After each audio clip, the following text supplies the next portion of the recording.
Hi, welcome to A to Z Knowledge.com. So, இன்னைக்கு நம்ம என்ன டாபிக் பார்க்க போறோம் அப்படின்னு பார்த்தீங்கன்னா IP and port. So, ஜெனரலா ஒரு IP அட்ரஸ் அப்படின்னா என்ன, ஒரு போர்ட்னா என்ன? So, நீங்க பார்த்திருப்பீங்க ஒவ்வொரு ஐபியும் ஒரு போர்ட் நம்பரோட வரும். ஃபார் எக்ஸாம்பிள் 10.0.0.1 இப்படி ஒரு ஐபி இருக்கும். அது பக்கத்திலேயே கோலன் வச்சு ஒரு போர்ட் நம்பர் கொடுத்திருப்பாங்க. ஃபார் எக்ஸாம்பிள் இப்போ 8080 இப்படி கொடுத்திருப்பாங்க. ஸோ நிறைய பேருக்கு வந்து ஐபி அட்ரஸ்னா என்னன்னு தெரியும். அது வந்து ஒரு லேப்டாப்போட ஒரு மிஷினோட அட்ரஸ் மாதிரி. அது வந்து எப்போ ஒரு இன்டர்நெட்டோட கனெக்ட் ஆயிருந்தா அதுக்குன்னு ஒரு யூனிக் அட்ரஸ் கிடைக்கும். அது IP address. So by default நம்ம எல்லா மிஷினுக்கும் ஐபி அட்ரஸ் ஒன்று இருக்கும். என்னன்னா லோக்கல் ஹோஸ்ட்னு ஒன்று இருக்கும். அதோட ஐபி என்னன்னா 127.0.0.1. இது லோக்கல் ஹோஸ்ட். எல்லா மிஷினுக்கும் இன்டர்நெட்டே கனெக்ட் ஆகலினாலும் இந்த ஐபி இருக்கும். பட் கனெக்ட் ஆச்சுன்னா ஏதோ ஒரு ஐபி அட்ரஸ் நமக்கு வந்து டைனமிக்காவோ இல்ல ஸ்டாட்டிக்காவோ வந்து அசைன் ஆகும். இது பொறுத்த வரைக்கும் யாருக்கும் கன்ஃபியூஷன் இருக்காது.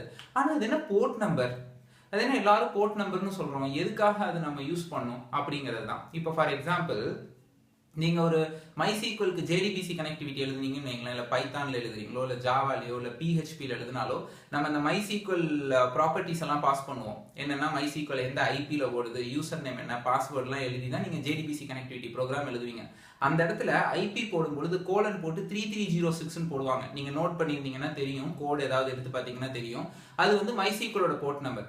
உங்க மிஷின்ல, அதாவது உங்க ஐபி அட்ரஸ்ல ஓடுற அத்தனை ப்ராசஸும், ஒரு டேட்டா பேஸ் ஆகட்டும், இல்ல ஒரு வெப் அப்ளிகேஷன் ஆகட்டும், இல்ல ஒரு மொபைல் அப்ளிகேஷன் ஆகட்டும், இல்ல வந்து ஏதாவது ஒரு ப்ராசஸிங் ஃப்ரேம் ஒர்க் எதுவோ, ஈவன் ஒரு நார்மல் டிசிபி ஓடுனா கூட எல்லாத்துக்குமே ஒரு போர்ட் நம்பர் இருக்கும். எதுக்கு இந்த போர்ட் நம்பர்? எல்லாமே அதே ஐபில தானே ஓடுது. ஜஸ்ட் ஐபி மட்டும் கொடுத்து கனெக்ட் பண்ணா கனெக்ட் ஆகாதா? இப்போ இத ஒரு லேமேன் டேர்ம்ல நான் ஒரு எக்ஸாம்பிள் சொல்றேன். இப்போ இந்த ஐபி அட்ரஸ்ங்கிறது நம்ம ஒரு மிஷின்னு வச்சுக்கலாம். ஓகேங்களா? இப்போ ஒரு மிஷின். ஓகே, இப்போ இந்த மிஷின்ல பாத்தீங்க அப்படின்னா ஃபர்ஸ்ட் யூஎஸ்பி போர்ட் இருக்கு, அதுக்கப்புறம் ஹெட்செட் போர்ட் இருக்கு, விஜிஏ போர்ட் இருக்கு. அதே மாதிரி இன்னும் நிறைய போர்ட் இருக்கும். நீங்க பார்க்கலாம் உங்க மிஷின் லேப்டாப் பாத்தீங்கன்னா விஜிஏ போர்ட், யூஎஸ்பி போர்ட் நிறைய இருக்கும். இப்போ ஒரு பென் டிரைவை நான் உங்கள்கிட்ட கொடுக்குறேன். நான் சொல்றேன் அந்த மிஷின்ல போய் அந்த பென் டிரைவை கனெக்ட் பண்ணுங்க. ஆனா உங்களுக்கு எந்த போர்ட்ல போட்டா இந்த பென் டிரைவ் கனெக்ட் ஆகும்னு தெரியாதுன்னு வைங்களேன். நீங்க அந்த லேப்டாப், நான் சொல்லிட்டேன் அந்த லேப்டாப் தானே, இப்போ அதை எடுப்பீங்க, அதுல ஏகப்பட்ட போர்ட் இருக்கும். ஹெட்செட் போர்ட்ல போடுறதா, இல்ல யூஎஸ்பி போர்ட்ல போடுறதா, இல்ல விஜிஏ போர்ட்ல போடுறதானே தெரியாது. அப்போ ஐபி தெரிஞ்சா மட்டும் பிரயோஜனம் கிடையாது. தட் மீன்ஸ் அந்த மிஷின் நான் சொன்னா மட்டும் பிரயோஜனம் கிடையாது. அங்க போய் எந்த போர்ட்ல இதை பிளக் பண்ணணும்னு தெரிஞ்சா மட்டும்தான் அது சக்சஸ், இல்லையா? சோ இப்போ நான் ஒரு கோட் எழுதுறேன், MySQLோட கனெக்ட் பண்ணணும் அப்படின்னா எனக்கு ஐபி தெரிஞ்சா மட்டும் பத்தாது.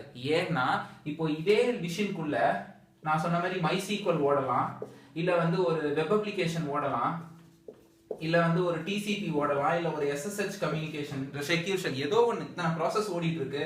இல்ல வந்து நான் வந்து ஒரு ஹடூப் ஓட்டுறேன், என்னோட ஹடூப் தட்ஸ் ஒரு டெக்னாலஜி, நான் இந்த மாதிரி எல்லாம் ஓட்டுறேன். இப்போ இத்தனை ப்ராசஸும் ஒரே மிஷின்ல ரன் ஆகும். இப்போ இதுல வந்து நான் MySQL கனெக்ட் பண்றதுக்கு ஒரு ப்ரோக்ராம் எழுதுறேன், இல்ல வந்து நான் ஏதாவது ஒரு ரெக்வஸ்ட் அனுப்புறேன் அப்படின்னா நான் ஜஸ்ட் 10.0.0.1 போய் கனெக்ட் ஆகு அப்படின்னு சொன்னேன் அப்படின்னா என்ன பண்ணுங்களா, இது இங்க போகும். போய் பார்த்த உடனே MySQL கனெக்ட் ஆகுறதா, இல்ல வந்து வெப் அப்ளிகேஷனோட கனெக்ட் ஆகுறதா, இல்ல டிசிபியா, இல்ல இந்த ஹடூப்பா எதுனே தெரியாது அதுக்கு.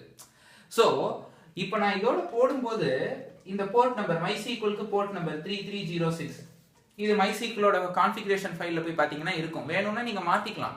ஆனா மாத்தும் போது நீங்க மாத்த போற அந்த போர்ட் நம்பர் வேற எதுவும் யூஸ் பண்ணிட்டு இல்லையான்னு பாருங்க. ஓகேங்களா? ஆல்ரெடி ஒரு பென் டிரைவ் ஒரு போர்ட்ல சொருவி இருந்தா அதே போர்ட்ல நான் போய் போட முடியாது இல்லையா? சோ நீங்க மாத்தலாம். மாத்தும் போது இப்போ நான் வந்து இந்த 3306 எடுத்துட்டு 3307 போடுறேன் அப்படின்னா அதுக்கு முன்னாடி அந்த போர்ட்டை யாராவது யூஸ் பண்றாங்களாங்கிறது நம்ம செக் பண்ணிட்டு அதுக்கப்புறம் நம்ம அந்த போர்ட்டை யூஸ் பண்ணணும். இப்போ நான் இந்த போர்ட்டை சொல்லிட்டேன் அப்படின்னா நேரா போகும். இந்த ஐபில இந்த போர்ட்ல ஓடிட்டு இருக்கிறது எந்த ப்ராசஸ்னு பார்க்கும், MySQL. ஓகே, கனெக்ட் ஆகுது. சோ ஒரு ஐபி வந்து எவ்வளவு முக்கியமோ நம்ம ஒரு ரெக்வஸ்ட் அனுப்புறதுக்கு அந்த அளவுக்கு முக்கியம் போர்ட் நம்பர். நீங்க கேட்கலாம், நான் நிறைய இதுல வந்து போர்ட் நம்பர்லாம் கொடுக்க மாட்டேன், ஜஸ்ட் ஐபி தானே கொடுப்பேன். இன்டர்னலா போர்ட் நம்பரை அவங்களே கால் பண்ணிடுவாங்க, அந்த அப்ளிகேஷன் எழுதுறவங்களே. அதனாலதான் நம்ம போர்ட் நம்பர் கொடுக்க மாட்டோம். ஓகேங்களா? சோ ஒரு ஐபி, ஒரு போர்ட், அதனோட யூஸ் என்னன்றது நம்ம இந்த வீடியோல பார்த்தோம். இனிமேல் ஒரு போர்ட்டோட யூஸ் அப்படின்னா என்னன்றது இப்போ நீங்க தெரிஞ்சிருப்பீங்க. ஸோ தேங்க்ஸ் ஃபார் வாட்சிங் A to Z Knowledge.com. எங்களோட வெப்சைட்ல நிறைய வீடியோஸ் இங்கிலீஷ் அண்ட் தமிழ்ல இருக்கு. இந்த வீடியோ உங்களுக்கு பிடிச்சிருந்ததுன்னா உங்க ஃப்ரெண்ட்ஸ் அண்ட் கொலீக்கு ஷேர் பண்ணுங்க. எங்க சேனலை மறக்காம சப்ஸ்கிரைப் பண்ணுங்க. தேங்க்ஸ் ஃபார் வாட்சிங்.